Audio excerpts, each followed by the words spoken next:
हा इकडे लक्ष द्या। आता बऱ्याच जणांना बाराखडी पाठ होत नाही तुम्हाला, लिहिताना मिस्टेक होते, आय लागते का ई लागते हे तुम्हाला कळत नाही। मग त्यासाठी आज सोपी ट्रिक शिकूया। काय करायचं, मराठी स्वरला अगोदर काय काय अक्षर लागते ते लिहून घ्यायचे। ते तुम्हाला पाठ आहे की नाही सगळ्यांना? हो मॅडम। आता मला सांगा काय येते? ओला ओला येते ए, आला डबल ए, इला इला डबल ई, युला यू, उकळाला यू येते ना? हो मॅडम। उसाला डबल वेट्याला ए, ऐरणीला ओला औला अंगला एयन आणि आहाला एयस। ओके, आता हे लिहिले आपण।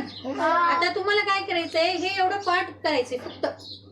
हे जर तुम्ही पाठ केलं की तुम्हाला पूर्ण बाराखडी न ज्ञानेश्वरापर्यंत तुमच्या मनानं लिहिता येणार आहे। कशी ते आता पाहायचंय आपल्याला। आता बाराखडी मध्ये पहिली ओळ घेऊया आपण। कहा।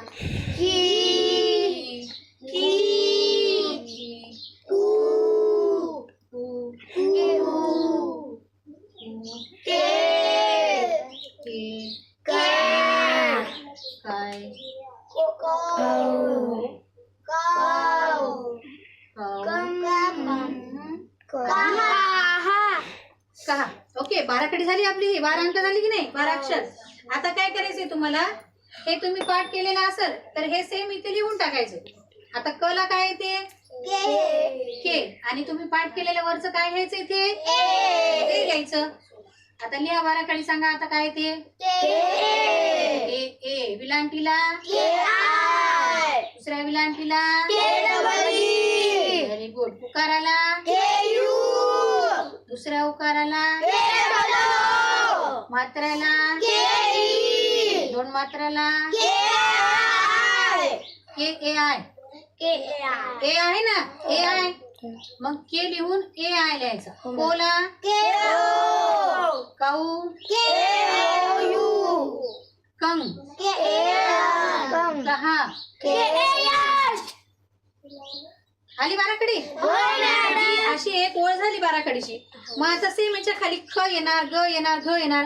मग काय करायचं, ख ला के एच लिहायचे आणि हे असं अक्षर लावायचे, पूर्ण हेच अक्षर लावायचे। आलं लक्षात? मग आता ह्याप्रमाणे तुम्ही पूर्ण बाराखडी ज्ञानेश्वरापर्यंत लिहू शकता की नाही? हो मॅडम। आलं लक्षात सगळ्यांना? ठीक आहे, मग आता हे लिहून घ्या आणि पाठ करा आणि ज्ञापर्यंत लिहून आणा।